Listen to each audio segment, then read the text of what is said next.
Hey Marvel fans, it is me, Monty G here. It's been a while since I've done one of my thoughts on reviews because most of the Marvel movies actually were horror based. So it's nice to finally get to do one of these videos because I saw the Eternals yesterday and here are my thoughts on the Eternals. Now, The Eternals is a 2021 American superhero film. It was directed by Chloe Zhao. It was written by Chloe Zhao, Patrick Burley, Ryan, and Kat Firpro. I think that's how you pronounce their names. Now, we do have an ensemble cast here. We have Gemma Chan is here, Richard Madden, Angelina Jolie, Salma Hayek, and among others. Now, in this film, it is the saga of the Eternals, a race of immortal beings who have lived on Earth and shaped its history and its civilization. You know, when I first learned that Kevin Feige was bringing the Eternals into the MCU, or the Marvel Cinematic Universe, I said to myself, this should be interesting. Not a lot of people don't know who the Eternals are. Like I said, keep in mind, unless you read their comics, the casual moviegoers don't know who are the Eternals. It's like, Eternals? I know my wife said, who are they?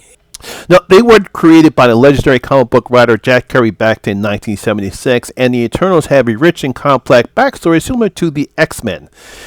Basically, to break it all down to it, they are powered by cosmic energy from the Celestials, and each of them all have the same abilities. They have flight, super strength, they're immortal, and they all can project cosmic energy through their hands or eyes. Now, some of them actually portray their cosmic energy differently. Like Cersei, she can transmute almost any inorganic thing into anything she can. She can change dirt into water. She can make wood into stone. She can basically transmute anything. In the comics, she can actually transmute organic beings into she actually turned a bunch of men into pigs. Icarus is the strongest of them. He basically shoots his cosmic energy through his eyes. We have Akira. He uses his cosmic energy to run real fast. Like I said, each of them use their cosmic powers in different ways. Sort of like how the X-Men were mutants, but they all have different type of powers. The Eternals, who all possess the same thing, but they somehow choose to use it in different ways. Gilgamesh, he's superhumanly strong. He simply just uses his cosmic power for superior strength. Now, I was intrigued when Chloe Zhao, who won an Oscar for Best Director for the movie Nomadland, was picked to direct and also co-write this project. So, along with a very diverse cast, can Marvel hit gold again with a little-known group of heroes like they did with Guardians of the Galaxy? Well, kinda, yeah, they did, but then kinda no, they really didn't. I'll explain it as I review the movie further. Now, using most of the source material, we learned that the Eternals were brought to Earth to stop the Deviants, a group of predators that was hunting humans back in 5000 BC, a real long time ago. Ordered by the Celestial Hashem, they weren't allowed to interfere in human affairs, hence the reason why they didn't stop Thanos. Basically, they were told that they were to only fight the Deviants only, but they were not allowed to interfere in human development because that's basically what they were told to do. Hence, that's the reason why in some aspects of the film, one of the characters says, well, how come you didn't stop Thanos when he did his snap? And they were told we weren't allowed to interfere. Now, as the film progresses, they take care of all the deviants, and then they decide to go their separate ways until, in modern times, Cersei and Sprite are attacked by a deviant in London. After being saved by Icarus, they decide they need to find and reunite the rest of the Eternals and stop the deviant resurgence. Now, the one thing I like about this film is how Chloe and her writing team was able to incorporate most of the backstory of the Eternals. Like I said before, they have a very rich and complex backstory, and I like how she was able to incorporate most of what I know of the source material of the Eternals into this film. Like I said, they do a good enough job of from the source material that should satisfy comic book fans who know the Eternals and easy enough for non-comic book fans to follow. So for people who don't know who the Eternals are, I think you should be able to follow who they are, what they're capable of doing, where they come from. And basically they do a great job in explaining that. Again, while all Eternals are powered by cosmic energy, which allows them to be immortal, they all have different skill sets on how they use that power, as I explained to you earlier before. Now, I really have to give Chloe and cinematographer Ben Davis credit because this film is visually stunning.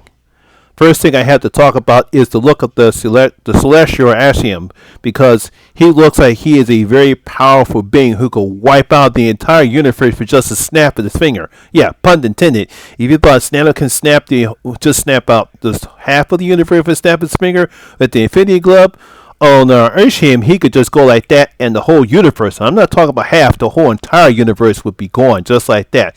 That's how powerful the Celestials are. I mean, I love the look of the glass figurine body and that they use, and while it does look fragile, trust me, there's nothing fragile about Ashium. I mean, the scenes where he speaks to Ajax and Cersei, he looks just as grand and as intimidating as a Celestial should be. I mean, Celestials are very all-powerful beings, and yes, he may that glass figurine may look like something that you would hang up and just should be able to click with your fingers. No, they stand there very, very tall, very, very powerful beings, and you should fear them if you ever saw one. Now, I love the costumes the Eternals wore, as they're very colorful, and I love how they incorporate their powers within the costume. I thought how you see Sprite and how she casts her illusions.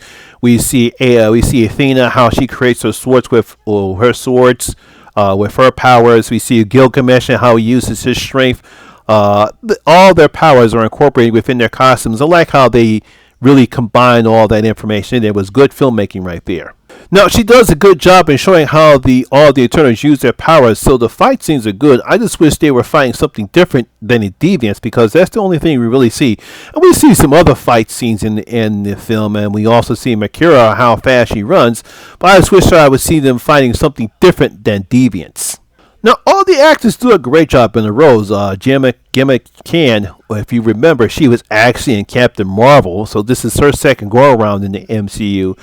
She does a good job in showing Cersei her caring nature because of her love for humanity. It's just as similar as we see in the comics. She cares for humanity. She loves them. She shows her love for appreciating not only for her teammates but also for humanity as well. And I thought Kim McCann did a great job in expressing those emotions that she has. Richard Madden plays Icarus as the stoic, hard-driven fighter that will do what is necessary for the mission. He's stone-faced. Really shows very, really emotion, but he does have emotional parts in the film. I'm pretty sure a lot of people know in the comics that he was in love with Cersei in the comics, and they play on that here. He is very emotional. He's very hard-driven. He's very stoic fighter. He's the strongest out of all the Eternals, and I thought Richard Madden did a good job of playing Icarus. My favorite is Kamal Janami, who plays Kingo. He's the guy that uses his cosmic power by shooting like laser blasts with his cosmic power. He became a famous Hollywood star and simply loves that lifestyle. Somehow he plays it for comic relief, and sometimes I like how he was able to, I like how they use his immortality and how he plays that in this particular film. I thought was a decent way to explain his immortality there, even though he's himself. But I like how he was able to use his immortality to play different roles. Like, this is my great-grandfather, this is my grandfather, this is my father, and this is me. Even though it's all him at the same time. I love that. That was a decent way to do that. If I do have a problem with this film, and that is the story itself. Now, it's a simple story. I don't have the problem with it. It's just that Chloe and her writing team decided to use several flashbacks to tell most of the Eternals' backstory, and I guess for character development. And I understand the reason. I don't have a problem with it, and as I stated earlier, they do have a rich and complex background, but I believe you don't need to use so many flashbacks to tell their backstory or to develop their characters. I mean, I think right before I count, there were like at least 3 or 4 flashbacks, maybe even flashbacks. There's one that takes place, I think, in Babylon, if I'm not mistaken. Really don't need that. I understand the purpose, and I know you want to get the people invested in these characters, but there is a better way you could have got these people invested in the characters without flashing back. To me, it was unnecessary, and it kind of not messed with the pacing, but it kind of took away what most people were interested in, and that's figuring out what's going on with the Deviants and how is it going to play with the Eternals. And I understand what Chloe and the writing team were trying to do, because, like I said before, comic book fans don't know who these characters are, and I guess she's trying to explore their connections with humanity and humans. and also seeing the consequences when those events take place, and the reason why they separated. I think that's the reason why she was going for that, why they used that flashback. But I think they could have just simply told it in a different way. Now, I understand what type of story Chloe is trying to tell here. I mean, you have cosmic power beings who have been on this planet for a very, very, very, very long time. You want to show how their interactions with humans has affected them. That's good. I like that idea. You have immortal beings, and you want to show how their interactions with humankind and humans, how has it affected them? Do they feel as though they're superior to humans? Because you would think that beings as powerful as they are, they might look down on human beings and might want to take over them. And they all have different type of reactions, especially after the true purpose of what they're doing for is revealed, and it plays into the events that take place in the third act of the film. I guess what I'm trying to say here is that I just thought it could have been a whole different way to tell this type of story, and I'm pretty sure the film is getting a lot of flack of that, because a lot of people are saying that the story is too long, the movie's too long, it throws off the pacing. For me, it really didn't throw off the pacing. It just took a long time to get through that aspect of the film, and I thought that they should have focused more on the character development within the storyline. They could have talked about certain pieces there. They could have showed pictures. There's a different way where not almost a 20 to 25 minute flashback. Like I said, there is one flashback, and I understand that because that actually made a major reveal that plays a part into the third act of the film. I could accept that flashback, but not all the other flashbacks. It's like, all right, come on now. We've seen too many flashbacks. We don't need all these flashbacks. Now, it'll be interesting to see where Kevin and the production team will take the Eternals next after what was revealed during the mid and post-scene credits of the film. I'm pretty sure you guys know what I'm talking about. I'm not going to spoil it here, but if you've seen the film, you know what I'm talking about. So, as for me, despite the heavy exposition and the flashback, I mean, I did enjoy this movie. Like I said, you have great visuals. You got some nice fighting scenes. I thought everyone did a great job on this film acting wise. Like I said, you have a very diverse cast in this film. I mean, I like what Angelina Jolie did with Athena. She's a hard-nosed, battled person, and she does, and I like her aspect. I like what she did with the character. I like Selma Hayek. I like her role in the film. Now, keep in mind, I know there's going to be some flack, because I feel it already, that there was a gender swap between Ajax and Makira character. Those are both male characters in the comic books, but they're females here. And I actually thought Lauren Midriff, who is actually on The Walking Dead, she's a deaf actress. I thought she did a good job in portraying Makira. I also thought Brian Tree Henry was good as Fastos. Like I said, everyone did a good job acting-wise in the film. It's just that I think if they're going to continue with this series, and I'm pretty sure they will, because they did say the Eternals are going to return at the end of the film. It's going to be interesting to see what Kevin Feige has in store for us. Like I said before, when you see the post-mid scenes and post-credit scenes, you know they're going into a certain direction, and I'm pretty sure it's going to include Dave Whitman in his film, because he was introduced. For those who don't know who Dane Whitman is, he's going to be his family is part of a group family known as the Black Knight. His character is probably going to be coming up in the MCU, so it'll be interesting to see where they're going to take him at. Yeah, like I said, I enjoyed the film. I thought it was good. I've seen worse superhero movies than this. Obviously, it's not the best in the Marvel MCU.